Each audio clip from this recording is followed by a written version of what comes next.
I bet if your student loan payment dropped by $150 a month, you would be thrilled. But what if I told you that by taking the deal that over time it would cost you $20,000 to $30,000 more in loan costs? Would you still take that deal? Let's talk about the new loan repayment plan under the One Big Beautiful Bill. Hey guys, I am Stephanie Adams. I'm an accredited financial counselor, and I'm here to give you the money tips that I wish someone had given me. So, there's a new structure tied to federal student loans, and this is specifically in regards to undergraduate degrees and how they're going to be paid back if you take out a loan after July 1st. So these repayment plans is going to be based on the total of loans that you have. So if you have $25,000 or less in loans, you'll probably get around 10 years to pay it back. And then once you get over $25,000, then the years or the amount of time to pay it back starts to extend out. And when you do that with a loan, you typically make the payment easier.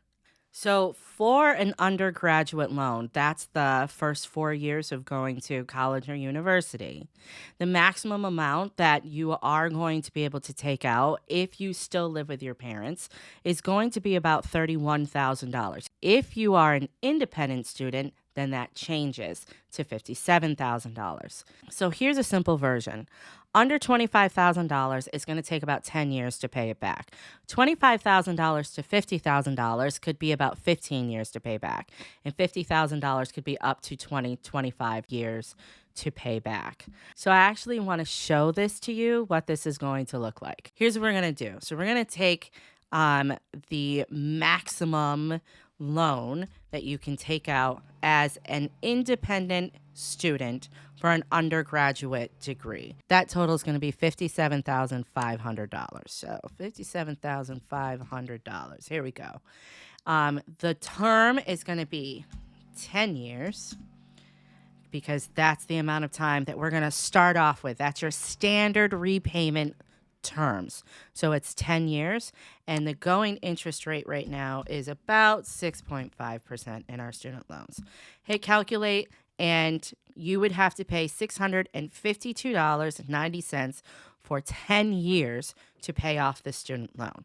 Now, I want you to look at, here is your loan cost, $57,500, the total interest that you're going to pay. So $57,000, the total interest that you're going to pay is going to be about $20,000, which means the total cost of this loan is going to be $70,000. Now, that's based on the maximum that you can take out as an undergraduate after July 1st of 2026. Okay?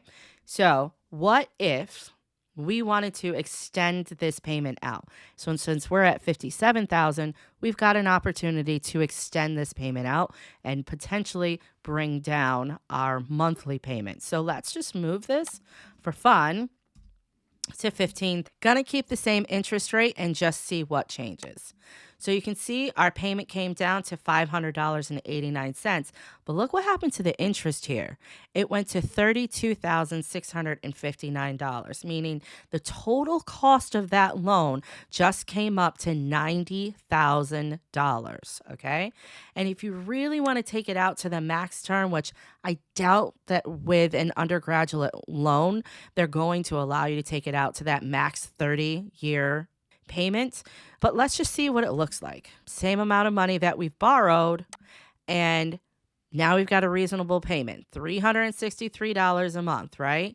But look at the interest that you pay. Over that 30-year term, you are paying more than the original amount that you took out because you extended it for so long. So by the time you're done paying this loan back, you'll have paid $130,000, almost $131,000 in student loans. That is how the tiered repayment plan is going to work if that is the option that you take, aside from the standard plan to pay back your student loans after July 1st, 2026. So your repayment time increases because of your balance. So the more money you owe, the more time you have to pay it back.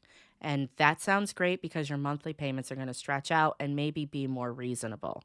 But your total cost is going to go through the roof. So the question that you really need to ask yourself is, do you want a lower payment, or do you just want to pay your student loan off as fast as you can? That's going to be the difference between the tiered repayment and a standard repayment plan.